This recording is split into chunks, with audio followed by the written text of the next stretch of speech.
Very good morning students.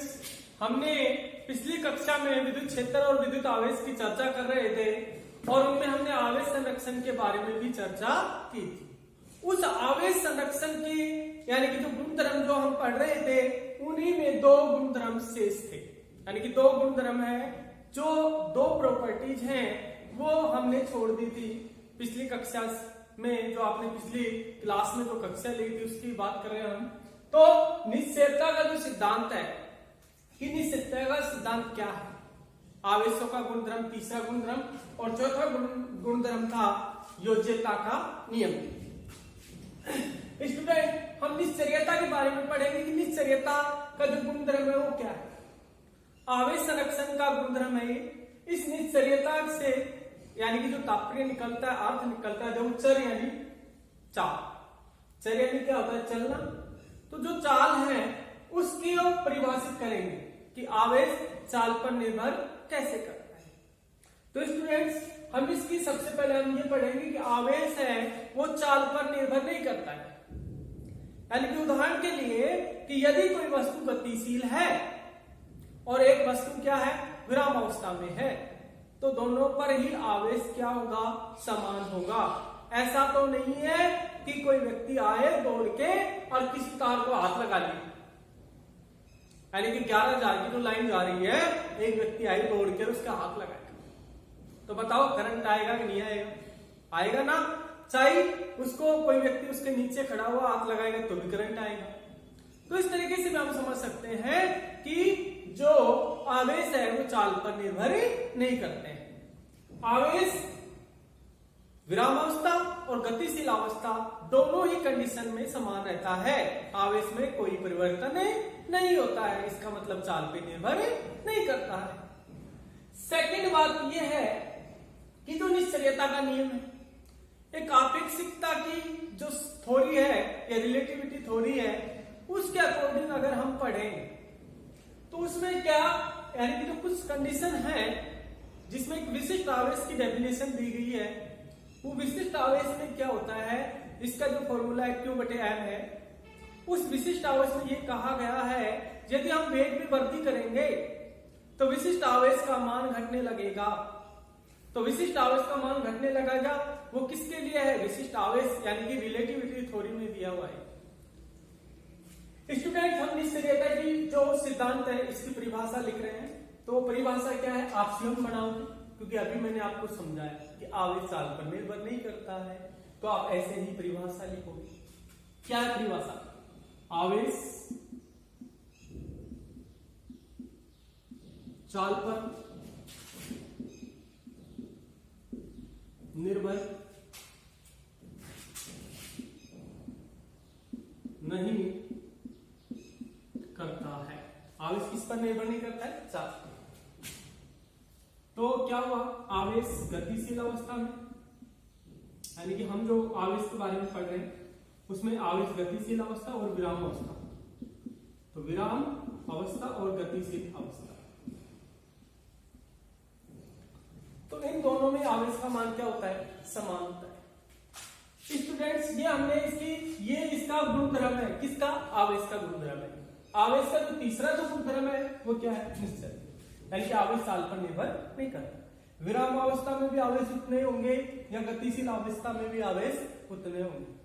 जैसे आपने किसी पाइप को आवेश दिया और उसको आपने यानी जैसे मान लो कोई कार है या कोई मोटर है उसमें कोई पाइप है उसको आवेशित हो रहा है, वो गतिशील यानी कि उसको गतिशील करेंगे ना, उसमें आवेशों को गतिशील करेंगे तो भी उसमें आवेश का मान क्या रहेगा, समान रहेगा, परिवर्तन नहीं होगा। अब स्टूडेंट्स हम ये पढ़ते हैं कि जो रिलेटिविटी थ्योरी है, आपेक्षिकता का जो सिद्धांत है, आपेक्षिकता का सिद्धांत, आपेक्षिकता का जो सिद्धांत है उसमें द्रव्यमान के लिए एक सूत्र दिया गया है, द्रव्यमान के सापेक्ष v²/c। ये जो आपेक्षिकता सिद्धांत का फॉर्मूला है इसमें यदि v और ये जो c है ये लगभग समान हो जाएंगे। समान हो जाएंगे तो कण का जो द्रव्यमान है वो क्या हो जाएगा, विराम द्रव्यमान से बहुत ज्यादा हो जाएगा। यानी कि ये किस प्रकार का द्रव्यमान है, विराम द्रव्यमान। ये विरामावस्था में द्रव्यमान है और ये क्या है, कण का द्रव्यमान। तो कण का द्रव्यमान क्या हो जाएगा, ज्यादा हो जाएगा। कब, जब V और C दोनों ही क्या हो जाएंगे, लगभग बराबर हो जाएंगे। तो स्टूडेंट इसी से एक परिभाषा निकल के आई, वो थी विशिष्ट आवेश। तो विशिष्ट आवेश क्या है, Q बटे M के अनुपात को, Q क्या है आवेश, M क्या है द्रव्यमान। तो आवेश तथा द्रव्यमान आवेश यानी कि आवेश तथा द्रव्यमान के अनुपात को विशिष्ट आवेश कहते हैं। लेकिन ये जो विशिष्ट आवेश है ये इसका सूत्र है, या हम कह सकते हैं इसकी परिभाषा है ये। और इसी परिभाषा से हमें ये पता चलता है कि वेग में परिवर्तन करेंगे, यदि विशिष्ट आवेश में यदि वेग में परिवर्तन किया जाता है तो विशिष्ट आवेश का मान घटने लगता है। अब आप कहोगे कि सर आप जो विशिष्ट आवेश की डेफिनेशन दे रहे हो, इसमें आप ऐसे कह रहे हो कि आवेश यानी कि जो विशिष्ट आवेश है उसकी दर घट रही है वेग बढ़ाने पर। और अभी हमने इससे पहले पढ़ा था कि आवेश विराम अवस्था और गतिशील अवस्था दोनों में समान होता है। लेकिन विशिष्ट आवेश Q बटे M का जो फॉर्मूला है, ये क्वांटम मैकेनिक्स का फॉर्मूला है, इसके अकॉर्डिंग हम कह सकते हैं कि वेग में परिवर्तन करने पर विशिष्ट आवेश का मान घटने लगता है। यदि आप आसानी से लिख सकते हो, निश्चयता का नियम क्या है कि आवेश काल पर निर्भर नहीं करता है, विराम अवस्था और गतिशील अवस्था में दोनों में आवेश का मान समान रहता है। और आकर्षकता के सिद्धांत से यानी कि जब V और C दोनों लगभग बराबर होंगे तो विशिष्ट आवेश का मान वेग बढ़ाने पर घटने लगेगा। अब इसके आगे हम देखते हैं स्टूडेंट्स योज्यता का नियम, यानी कि हमने निश्चयता का नियम पढ़ी है। निश्चयता का नियम पढ़ने के बाद में हम पढ़ते हैं योज्यता का नियम। जो योज्यता का जो नियम है वो क्या है वो हम देखते हैं।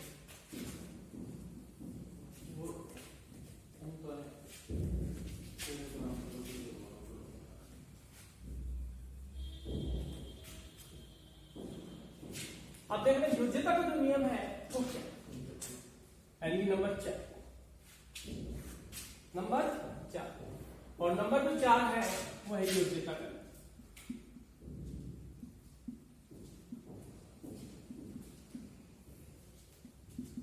स्टूडेंट ये जो योज्यता का नियम क्या है, देखो योज से बना है योग।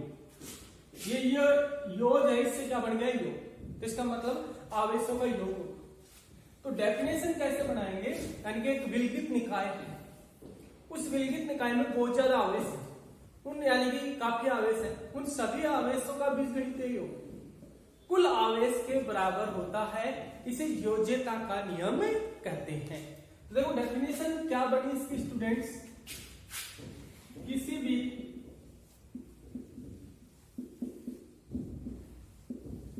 विलगित निकाय में आवेशों का बीजगणितीय योग सदैव कुल आवेश के बराबर होता है। कैसे, जैसे अपने पास ही कोई विलगित निकाय, क्या ये कोई विलगित, इसमें जैसे ये आवेश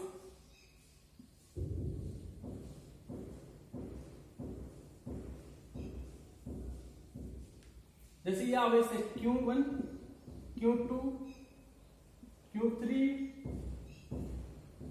और ये क्या है Q4, इस तरीके के आवेश है। तो इन सभी आवेशों का योग है, इस तरीके से जितने भी आवेश अपने पास उन सभी का जो योग है वो कुल आवेश के बराबर है। स्टूडेंट्स इस योग को हम इस तरीके से भी डिनोट करते हैं सिग्मा से, क्योंकि इनमें देखो प्रत्येक का योग हो रहा है तो हम क्यों लिख के यहाँ पर I से डिनोट करेंगे, 1 से लेके कहां तक है n, तो यहाँ पर I बराबर 1 और कहां तक लिखेंगे n तक।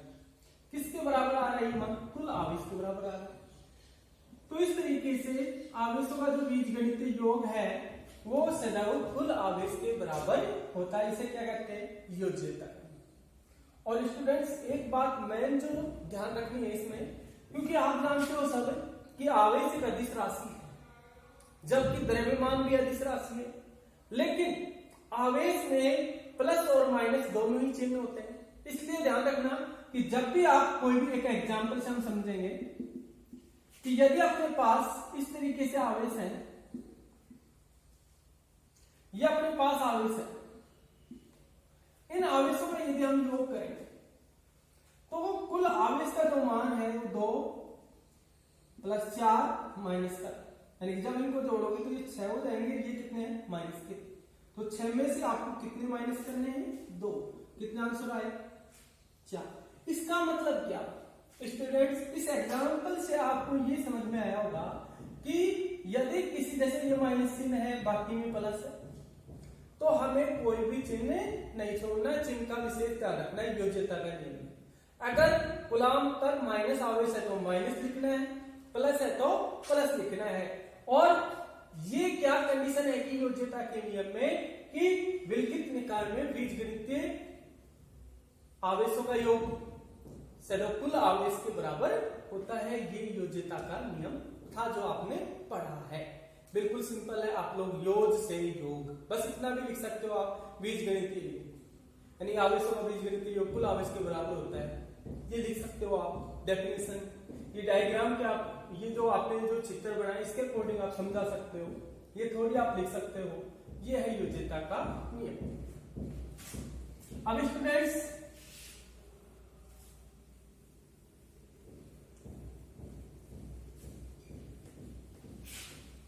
हम कुछ न्यूमेरिकल पढ़ेंगे और वो जो न्यूमेरिकल हैं वो देखेंगे। तो न्यूमेरिकल देखने के लिए 1 मिनट आप देखेंगे कि न्यूमेरिकल हम किस तरीके से अध्ययन करेंगे। स्टूडेंट्स हम न्यूमेरिकल की चर्चा कर रहे हैं। अपने पास एक न्यूमेरिकल है, उसमें यह कहा गया कि किसी वस्तु को इतना आवेशित किया जाता है, इतना आवेशित किया जाता है कि उस वस्तु के द्रव्यमान में वृद्धि हो जाती है। और वो वस्तु क्या है, वो इलेक्ट्रॉन है। यानी कि जैसे आप जानते हो कि हमने किसी वस्तु को इतना आवेशित किया, यानी आवेशित कब होती है जब इलेक्ट्रॉन दोगे, तो हमने उसको इलेक्ट्रॉन इतने दिए कि उसके द्रव्यमान में वृद्धि हो गई। और वो वृद्धि कितनी हुई, वृद्धि यानी बहुत कम वृद्धि होती है वैसे, तो जो वृद्धि हुई वो क्या है डेल एम। ये जो वृद्धि कितनी है स्टूडेंट्स, आप इसमें देखो कि 9.1 एन जी, एन का अर्थ होता है नैनो और जी का अर्थ होता है ग्राम, नैनोग्राम। अब हम ये समझते हैं स्टूडेंट अच्छी तरह से कि 9.1 हमने ऐसे कैसे लिख दिया, ये नैनोग्राम है, तो नैनो को क्या लिखते हैं हम 10⁻⁻9 ग्राम। अब ग्राम है तो ग्राम को किस में बदलते हैं, किलोग्राम में, क्योंकि जब भी आप कोई न्यूमेरिकल हल करो तो सभी मात्रक यानी कि जितने भी आपको मात्रक मिले उन सभी को एक ही पद्धति में लिखना है। आप जैसे ये न्यूमेरिकल कर रहे हो तो इस न्यूमेरिकल में आपको सारे के सारे मात्रक किस में लिखने, किलोग्राम में लिखने, एमकेएस पद्धति में लिखने। तो आप इसको लिख रहे हो 9.1 10⁻⁻9 ग्राम, ग्राम को किलोग्राम में बदलोगे तो 10⁻⁻3। अब क्या आएगा यहाँ पर किलोग्राम। ये किससे आया है, ग्राम से, ये किससे आया है, नैनो से। टोटल क्या मान है आपके पास स्टूडेंट्स, डेल एन बराबर 9.1 गुणा 10⁻⁻12 किलोग्राम। ये क्या हुई है, वृद्धि हुई है। अब हमें क्या निकालना है, कितने इलेक्ट्रॉन वस्तु को दिए गए हैं। इलेक्ट्रॉन यानी कि वस्तु को दिए जाने वाले यानी कि जितने इलेक्ट्रॉन दिए हैं आपने उनकी संख्या ज्ञात करना। संख्या यानी आपको किसका मान ज्ञात करना, एन का मान ज्ञात करना है। एन आपको ज्ञात करना है, एन क्या करना है, आपको ज्ञात करना है। अब स्टूडेंट्स आप एक बात ये और ध्यान रखें कि किसी वस्तु को यानी कि आवेशित दे रहे हो तो इसका मतलब वो इलेक्ट्रॉन था, तो इलेक्ट्रॉन का द्रव्यमान कितना होता है, इलेक्ट्रॉन का जो द्रव्यमान है वो क्या है, एम। तो इलेक्ट्रॉन का जो द्रव्यमान है वो क्या है, एम कितना होता है, 9.1 गुणा 10⁻31 किलोग्राम। अब आप जानते हो कि वृद्धि क्या हुई है, डेल एम। तो हम इसका जो फॉर्मूला बनेगा वो क्या बनेगा, del m into n into n. N क्या है, संख्या, एम यानी इलेक्ट्रॉन का द्रव्यमान और डायल एम यानी वर्दी कितनी। तो स्टूडेंट्स ये जो मान है 9.1 10 की घात माइनस एम ये कितना है 9.1 गुना 10 की घात माइनस 31। स्टूडेंट्स हमें n का मान निकालना है तो ये वैल्यू हम इधर लेके जाएंगे यानी इसके बटे में लेके जाएंगे। तो 9.1 10 की घात माइनस 12 9.1 10 की घात माइनस 31 बराबर किसका मान आ रहा है n का। ये संख्या इससे कैंसिल, ये माइनस के 12 है तो माइनस के 12 तो इसमें से घट जाएंगे, यानी कि ये जो -12 इसमें से कम करेंगे, यानी कि ऐसे नहीं कि आप माइनस करोगे, यानी कि जैसे इससे कैंसिल होंगे तो यहाँ पर कितने बचेंगे वो हम देखेंगे। तो यानी कि यहाँ पर कितने रहेंगे -19। अब अपने पास जो मान आ रहा है वो n बराबर कितना आ रहा है 1/10 की घात माइनस 19। इसको जब हम पक्षांतर यानी ऊपर लेके जाएंगे संख्या को तो 10 की घात प्लस, तो यानी ये अपने पास किसका मान है n का मान है। हमें क्या पूछ रहा है कितने इलेक्ट्रॉन है, वस्तु को कितने इलेक्ट्रॉन दिए गए हैं वो हमने ज्ञात कर लिया। तो n का मान आपने ज्ञात कर लिया आसानी से। अब देखो सेकंड क्वेश्चन क्या कह रहा है, आवेश का मान यानी कि आवेश का मान ज्ञात करो और उसकी प्रकृति बताओ कि आवेश की प्रकृति क्या है, कि आवेश धनात्मक है या ऋणात्मक है। तो सबसे पहले आवेश का मान ज्ञात करेंगे। तो आवेश का मान ज्ञात करने के लिए आपके पास फॉर्मूला क्या है, Q बराबर प्लस माइनस एन ई। किसके नियम से, ये क्वांटीकृत के नियम से। आप सब जानते हो E क्वांटम आवेश है। E क्या है, क्वांटम आवेश जिसका मान होता है 1.6 गुना 10 की घात माइनस 19। अब आपको Q का मान आवेश का मान ज्ञात करना है। तो n का मान कितना दे रखा है 10 की घात 19 और आवेश 1.6 गुना 10 की घात माइनस 19।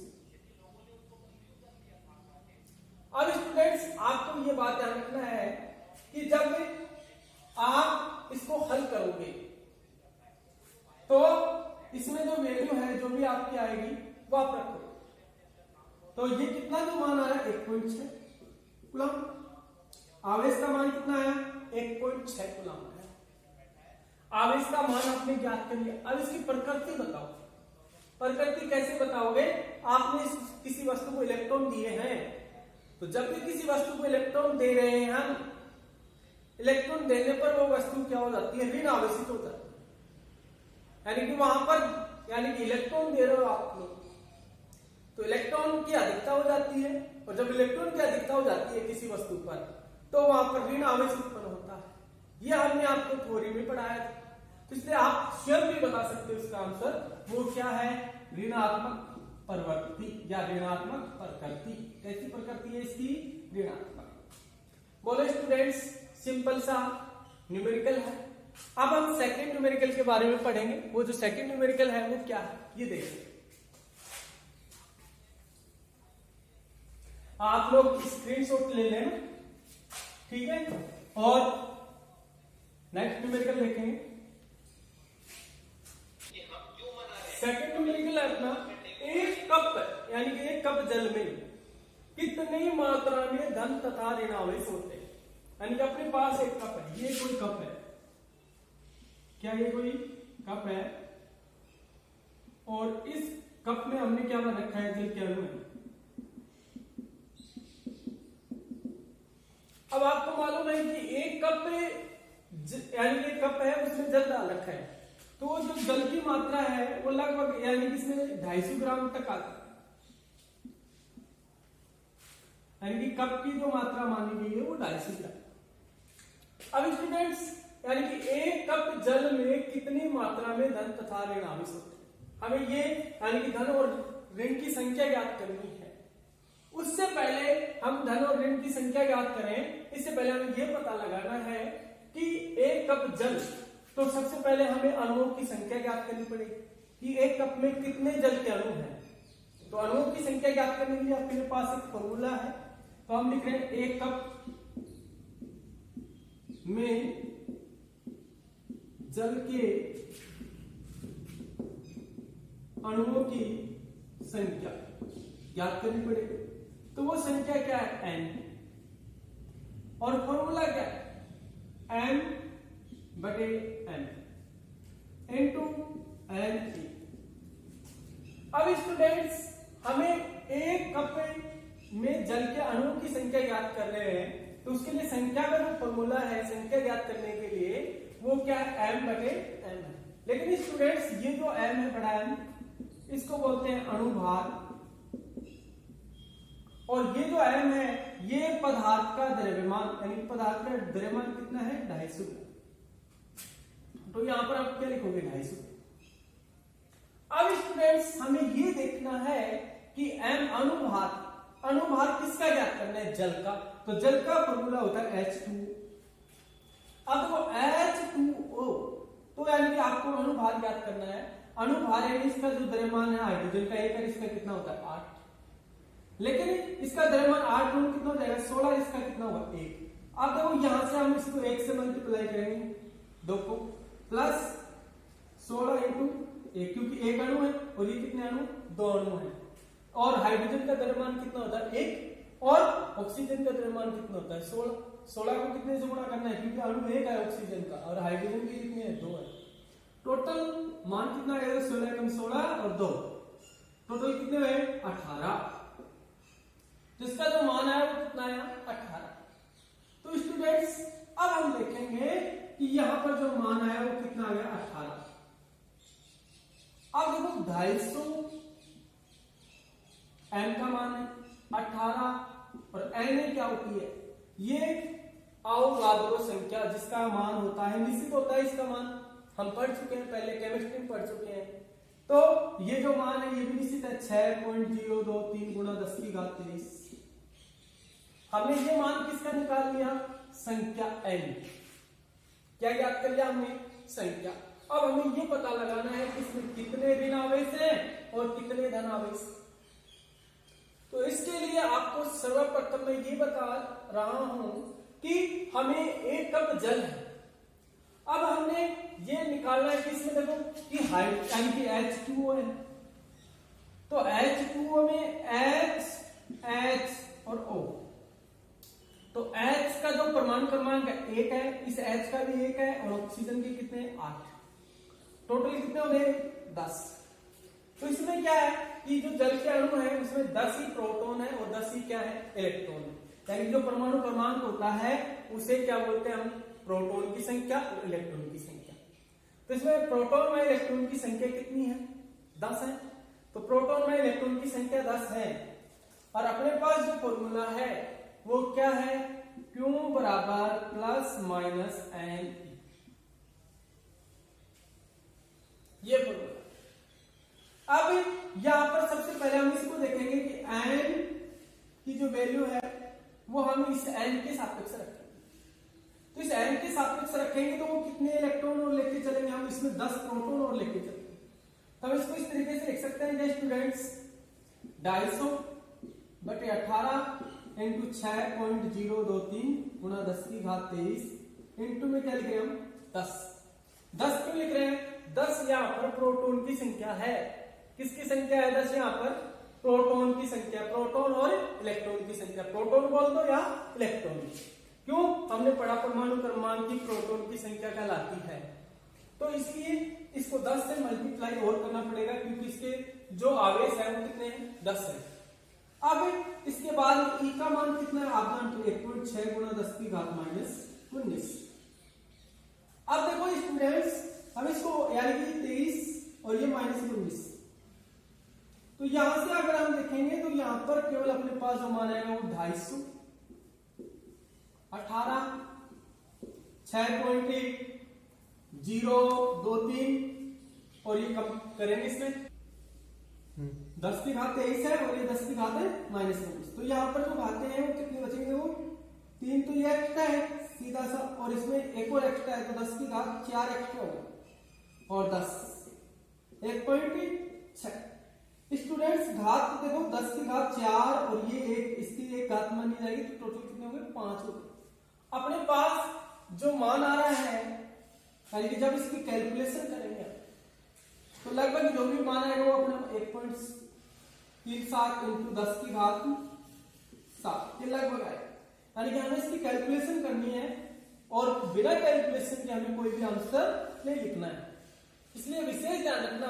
तो इस पर आवेशों की जो संख्या है धन या ऋण आवेश होंगे वो कितने होंगे 1.7 इंटू 10 की घात 7 कूलम होंगे। स्टूडेंट्स इस बात का आप ध्यान रखना कि एक कप होता है, कप में जल है, जल की मात्रा कितनी है 250 ग्राम और 250 ग्राम है इसमें जल लिया तो जल के अणु क्या है, जल के अणु जल का जो रासायनिक सूत्र क्या है, फॉर्मूला क्या है H2O है। H2O में HO ऑक्सीजन कितना है, परमाणु क्रमांक 8 है, हाइड्रोजन का 1 है, हाइड्रोजन का 1 है, तो टोटल प्रोटॉन की संख्या कितनी हुई 10 हुई। तो जल के अणु में प्रोटॉन की संख्या 10 और इलेक्ट्रॉन की संख्या भी कितनी है 10। और स्टूडेंट्स इसी प्रकार हमने प्रोटॉन और इलेक्ट्रॉन की संख्या को यहां नोट किया है। ये जो 10 लिया हमने किसके लिए लिया, ये प्रोटॉन की संख्या। तो इस तरीके से हम ये न्यूमेरिकल को हल करेंगे। बिल्कुल इजी न्यूमेरिकल है और आप लोग इसको सॉल्व कर लोगे, ठीक है। अब हम नेक्स्ट पढ़ेंगे कूलॉम का नियम। कूलॉम का नियम क्या है स्टूडेंट्स, कूलॉम के नियम के बारे में जानेंगे कि कूलॉम का नियम है क्या चीज। तो कूलॉम वैज्ञानिक है, यानी कि सबसे पहले हम कूलॉम के नियम को परिभाषित करेंगे, फिर उसके बाद में हम समझेंगे इसको कूलॉम का नियम।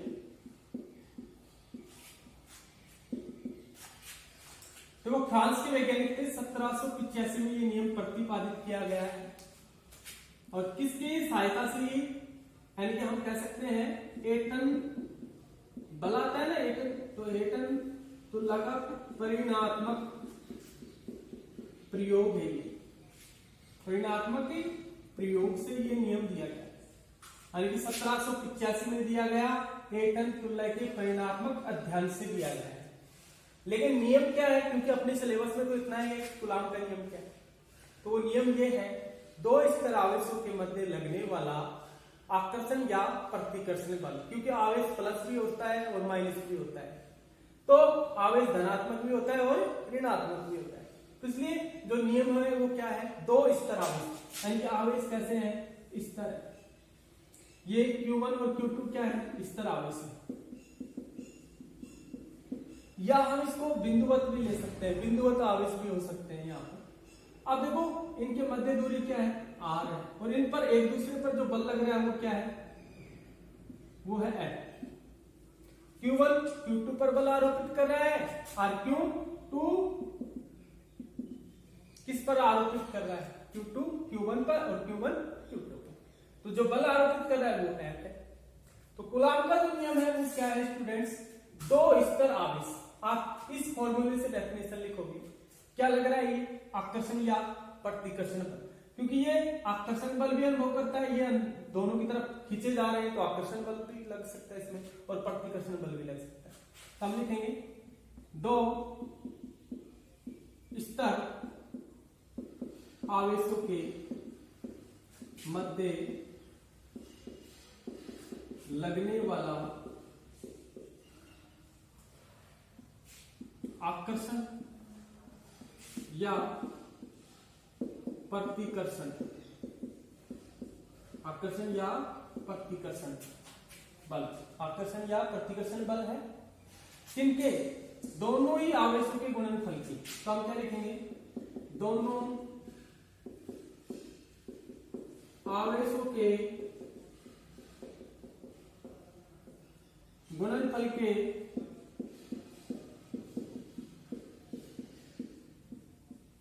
समानुपाती होता है